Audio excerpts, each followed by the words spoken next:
Makasih. Ibu-ibu, terutama yang janda, kalau ditelepon suaminya orang, jangan suaramu mendayu-dayu seperti tadi. Ini tadi bukan kencang, ini namanya syahdu. Suara begini yang kasih nafsu kita lagi-lagi. Assalamualaikum ibu. Waalaikumsalam. Bagaimana suaminya orang tidak tergoda? Lagi di mana ibu? Di rumah aja pak. Coba dong yang keras. Assalamualaikum. Waalaikumsalam. Lagi di mana ibu? Di rumah. Lagi ngapain? Apa kau tanya-tanya? Oh enggak, diteleponnya lagi kau besok. Ini waalaikumsalam. Caleda.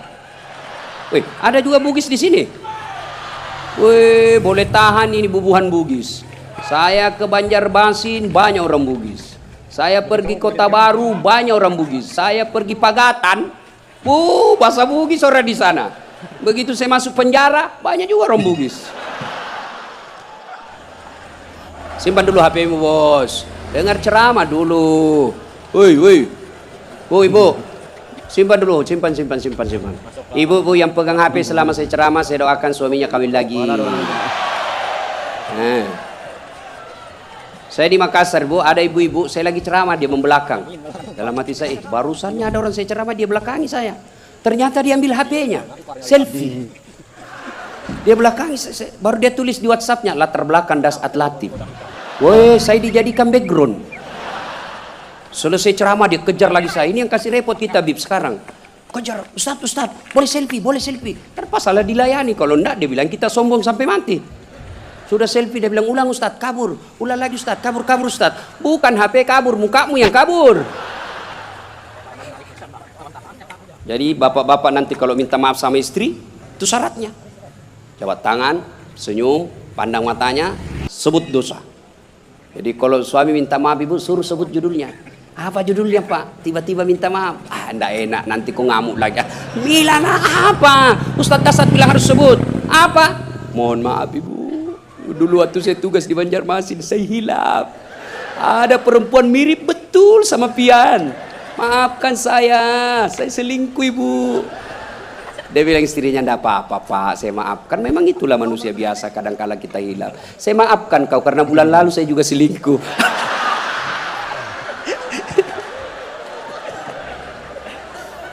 Ibu-ibu, ini sebenarnya bapak-bapak banyak selingkuh gara-gara ibu-ibu juga. Bagaimana suamimu tidak selingkuh kalau kau marah-marah aja terus di rumah? Dia kira enak jadi suami nih ibu-ibu ini. Kira enak. Di kantor kita dimarah-marahi sama pimpinan. Di jalan macet, kadang-kala kehujanan. Ya, di warung kopi masuk WhatsApp tagihan. Sampai di rumah dimaki-maki lagi kita sama istri. Bagaimana kita tidak cepat sakaratil maut? Ini perempuan sekarang seperti cuaca, susah ditebak perasaannya.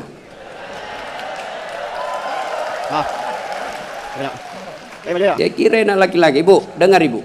Hui, ibu, ada 4 perempuan yang menjadi penghuni api neraka. Dengar ini. Terancam ibu-ibu. 1, kata Nabi, mereka yang selalu bicara kasar sama suaminya. Apa kau anak muda, ada istrimu? Boleh marah sama suami bu, boleh marah manusiawi, tapi jangan memaki. Ini kalau marah la haula wala quwwata illa billah, keluar semua kebun binatang di mulutnya. Bagaimana kita betah di rumah kalau ngomel aja kerjanya? Jadi, ibu, coba dengar itu laki-laki, coba lihat itu laki-laki. Kami pikir ibu bagaimana supaya ibu bisa pakai AC di kamar.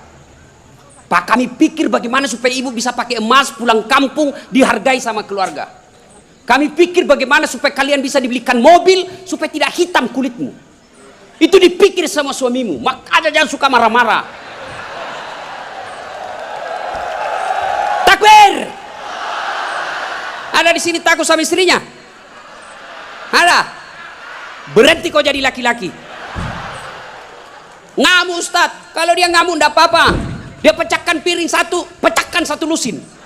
Dia pecahkan semua. Kenapa? Piring, gelas boleh dibeli. Harga diri sebagai suami tidak boleh diinjak-injak istri. Takbir. Ah, itulah yang takut sama istrinya. Oi bu, oi. Satu, perempuan yang menjadi penghuni api neraka yang suka bicara kasar. Boleh marah, tapi jangan memaki. Marah silahkan, manusiawi. Tapi jangan memaki-maki. Goblok memang kau jadi laki-laki. Sudah goblok, hitam, gendut. Wah, ini penghuni neraka ini. Enak juga kalau kita pulang kampung, pulang rumah, capek kita tadi jual ikan. Sampai di rumah disambut sama suami dengan senyuman. Bila kamu di sisiku, hati rasa syahdu. Tenang perasaan. Langsung dia bilang, bu kalau ada duit saya belikan kau emas. Masuk lagi kamar suami, berantakan kamarnya, marah-marah, peluk suami kita sambil menyanyi. Insaplah wahai manusia, bila dirimu bernoda. Itu kan lagu-lagu ibu-ibu dulu, lagu-lagu nasihat, iya toh? Mungkin Tuhan mulai bosan melihat tingkah kita yang selalu salah dan bangga dengan dosa-dosa, atau alam mulai enggan bersahabat dengan kita. Coba kita bertanya pada rumput. Itu. Jadi kalau suaminya susah rezekinya, singgung dengan itu lagu. Mungkin kau banyak dosa. Itu lagunya ibu-ibu dulu. Sekarang lagunya ibu-ibu apa? Yo ayo, yo ayo, yo ay, beleng-beleng. Senamlah dia di depan kantor bupati. Ibu-ibu di depan, bajunya sempit, roknya sempit. Bapak-bapak di belakang. Ibu-ibu di depan lah jadi pelatih. 1, 2, bapak-bapak di belakang. 3. Mana enggak beleng-beleng semua ini? Putar ke kiri. Apa lagu-lagu begitu? Coba kalau salawat kayak tadi, nyaman perasaan. Ya, woi, ibu. Nah, 1, boleh marah, jangan memaki. 2, perempuan menjadi penghuni api neraka. Mereka yang membebani suaminya melebihi kemampuan suami. Suaminya gajinya cuma 4 juta, tapi gaya hidupnya 7 juta. Kayaknya banyak penderita di sini ya. Hei, ibu-ibu, kenapa kita miskin? Karena kehidupan, gaya hidup kita melebihi rezeki. Allah kasih rezeki 5 juta 1 bulan, tapi gaya hidupnya 8 juta. Akhirnya apa? Ngambil kredit. Tidak bisa tenang. Coba kalau gaji kita 5 juta, gaya hidup kita 3 juta, insya Allah tenang perasaan. Kita miskin karena melebihi kemampuan kita. Maka suami kalau rezekinya 3 juta, jangan kau bebani. Ini kan tidak dibebani suaminya. Datanglah itu tukang kredit mobil. Bu, kalau ada mobil bu, tenang ibu. Ibu sudah tidak kehujanan. Pulang kampung nanti, ibu enak lagi. Satu keluarga, tidak perlu lagi naik PT-PT. Enak kan? Ini namanya penjual mobil, semua enak dia cerita. Dia tidak cerita bagaimana kalau kempes banyak, bagaimana kalau mogok mobilnya. Tidak ada cerita itu. Akhirnya apa? Usullah kepada suaminya, bang, masukin aja deh sertifikat rumah supaya kita bisa mobil. Akhirnya apa? Bulan pertama masih bisa dibayar cicilannya. Bulan kedua tidak bisa. Bulan ketiga, 4 tidak bisa. Akhirnya apa? Diambil mobilnya. Sudah diambil mobilnya, diambil pula sertifikat rumahnya digadai. Mengamuklah gara-gara kau yang tidak bersyukur ini. Nah, maka jangan melebihi kemampuan suami. Ibu-ibu punya siku? Punya? Woi, punya siku? Coba gigit sikunya bu. Coba. Kalau ada yang bisa gigit sikunya, saya kasih hadiah. Coba, mana bisa? Nah, itulah orang yang memaksakan suaminya melebihi kemampuannya. Dan yang ketiga, kata Nabi, orang yang akan menjadi perempuan penghuni neraka, mereka yang mempertontonkan auratnya di depan lelaki. Bu, terutama ini akhwat cewek-cewek nih. Mari kita kerjasama. Kami laki-laki jaga mata, tolong kalian perempuan jaga akhlak. Biar kami setengah mati jaga mata, kalian gentayangan di jalan, habis amal kami bos. Pastilah dilihat, barang bagus. Dia bilang, dilihat, haram tidak dilihat. Barang bagus. Nah, maju dah. Solak-solak kok bos. Ngomong dah. Ya? Yang keempat, orang yang akan menjadi perempuan penghuni api neraka, mereka yang tidak mendirikan sholat. Inilah perempuan memang paling banyak tidak mendirikan sholat. Kapan? Selesai haid. Haid 5 hari tambah bonus 2. Dia bilang suaminya, kenapa belum sholat sayang? Biasanya cuma 5 hari. Orang belum bersih, masih ada sedikit-sedikit. Dia bilang suaminya, bohong. Apa bohong? Saya kasih lihat kau. Apa mau dikasih lihat? Ketawa baru kau yang begitu. Kapan lagi perempuan banyak tidak sholat? Kalau ada pengantin, mukanya dikira tembok, coklat, biru, krim, abu-abu, jilbabnya 3 lapis, kuning, coklat, jilbab sakaratil maut. Nah, ibu bapak, saudara-saudara sekalian ya.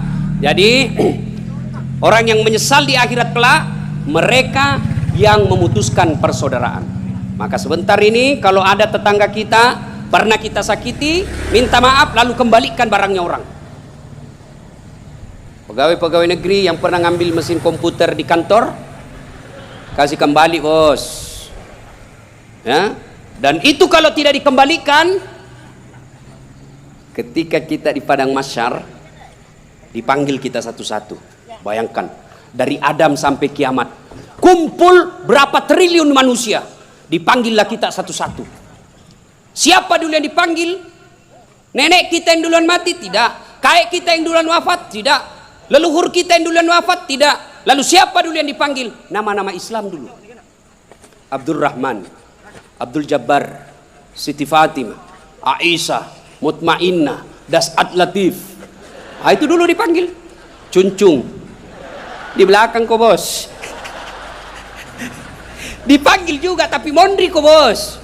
Maka jangan berkata apa arti sebuah nama. Nama itu penting. Begitu pentingnya sebuah nama sehingga Nabi jelaskan ada 3 kewajiban orang tua kepada anaknya. 1 diantaranya memberi nama yang baik. Kenapa? Karena di akhirat digunakan ini nama. Nama-nama Islam dulu. Tony, Joni, Rudy, Ningsi, Nining. Dipanggil juga tapi di belakang bos. Habib Syekh, di depan. Das'at Latif, nomor 2. Bayangkan. Dipanggillah kita. Nah, orang bilang, apa arti sebuah nama? Coba bayangkan kalau tidak ada semua nama di sini. Yang paling repot caleg. Pilih saya, siapa? Anu siapa? Anu. Coba kalau ada, coba sebut nama. Orang sebut nama minimal 2 saya bisa tahu. 1, suku, 2 agamanya. Nama Margono. Nah, biasanya Jawa. Gitu? Nama Ambok Dalle. Anda mungkin Cina. Masa Ambok Dalle Cina? Pasti Bugis. Ya kan? Nah, nama. Yang kedua, nama adalah doa. Ketika nama anak kita Mutmainnah, orang yang memanggilnya, wahai Mutmainnah, wahai kau jiwa yang tenang, berarti orang mendoakannya. Dan di akhirat dipakai kelak. Ustadz, bagaimana saya Ustadz? Sudah terlanjur namaku Ronaldo. Karena bapakku pecinta bola. Bagaimana caranya Ustadz? Ya Islamkan. Bagaimana cara mengislamkannya? Tambah Muhammad di depannya. Muhammad Abdul Ronaldo. Nggak nyambung Ustadz, biar nggak nyambung. Yang penting selamat kok bos. Masih ingat almarhum presiden kita Soeharto? Sebelum beliau menunaikan ibadah haji, kan namanya cuma Soeharto. Setelah menunaikan ibadah haji, Raja Fat waktu itu sadar, wah menderita nih Pak Harto nanti kalau tidak diislamkan. Maka diislamkanlah namanya, ditambah di depannya Muhammad Soeharto. Ibu Tin juga ditambah di depannya Siti. Maka ibu-ibu yang sudah terlanjur namanya islamkan.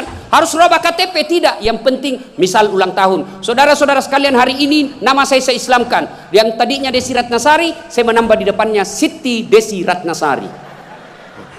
Yang ketawa serius orang ini. Nama penting. Dan pada saat itu ketika kita dipanggil satu-satu, wajah-wajah kita di padang mahsyar tidak lagi seperti ini. Ada yang mukanya seperti ular. Kata Nabi, siapa yang muka ular? Mereka yang suka menjilat-jilat. Ini di kantor bupati banyak begini. Ya Pak, siapa. Ada juga orang itu pegawai kayak ndak punya lagi harga diri di depan bupatinya. Ya Pak, terserah Bapak, Pak. Cemen lu men. Ya. Yang kedua kata Nabi, ada juga nanti yang mukanya seperti anjing. Siapa muka anjing ya Rasulullah? Beliau menjawab, mereka yang disogok dan menyogok. Nah, Ini termasuk anggota DPR nanti yang terpilih karena nyogok. Ada begitu di sini? Ada? Nah, kau salah, kenapa kau pilih? Tapi kau larang, tapi kau bilang wane piro. Nah. Lalu kata Nabi, ada juga nanti yang mukanya seperti tikus. Ya Rasulullah, siapa muka tikus? Mereka yang suka mengambil barangnya orang. Nah, ini yang ini di sini ya, yang suka korupsi dan disuruh pikul itu hasil korupsinya. Saya kalau lihat itu orang korupsi 3 miliar, 10 miliar, setengah mati dia pikul nanti itu. Dia bilang mahasiswaku 10 miliar uang dolar Singapura Ustaz itu dikantongi ji. Saya bilang jangan kau bayangkan uang Singapura, uang koin apa? Uang koin 10 miliar pikul kau itu. Ada juga kata Nabi yang nanti mukanya seperti kuda. Siapa muka kuda ya Rasulullah? Nabi menjelaskan mereka yang suka mendahului imam ketika sholat berjamaah. Nah, ini anak muda ini yang banyak. Imam belum turun dia sudah turun. Imam belum naik dia sudah naik. Ditanya kenapa kok cepat sekali? Dia bilang ini orang tua Ustaz. Sudah lowbat, saya masih full charge. Tidak boleh begitu bos. Ini juga imam kadangkala harus perhatikan. Ada juga kadangkala imam membalik-balik sunnah Rasul. Nabi jelaskan kalau kau jadi imam ringkaskan bacaan solatmu. Ini baru jadi imam mau takbir aja sudah lama. Gaji itu wakak mah dibawa selesai. Ada juga yang begitu. Kata Nabi ringkaskan bacaan solatmu. Ringkas. Yang kedua kata Nabi, bacalah yang umumnya orang hafal. Tujuannya apa? Satu, orang bisa husuk mengikuti kalau yang dia baca hafal. Coba kalau imamnya membaca kul huwallahu ahad, anak-anak juga ikut di belakang kul huwallahu karena dia hafal. Begitu imam membaca surah Al-Baqarah ayat 10 sampai 115, la haula wala quwwata illa billah. Dia husuk dengan bacaannya, kita husuk dengan hayalan. Kita mau ikut, tidak dihafal, mau ruku, belum selesai, terpaksa kita baca semua itu di dinding. Keadaan keuangan masjid, pengeluaran, saldo, waduh. Sudah dibaca satu tripleks, belum selesai bacanya imam, dibaca lagi kalender Persatuan Guru Republik Indonesia cabang Kabupaten Tanah Bumbu. Selesai lagi, belum selesai imam, dibaca lagi bajunya orang caleg DPR RI nomor urut 7 dari Partai Nasdem. Dibaca semua Pak. Siapa yang salah? Siapa salah? Imam. Makanya kata Nabi, baca yang umumnya orang hafal dan ringkasnya. Ada orang jadi imam, dites lah anak penghafal, kau jadi imam nak, mau didengar bacaanmu, jadi imam lah, hanya dia yang hafal. Begitu lagi sholat tiba-tiba ada cicak jatuh, kena telinganya, stres hilang hafalannya. Apa sambungannya ini? Dia lupa betul, hening satu masjid.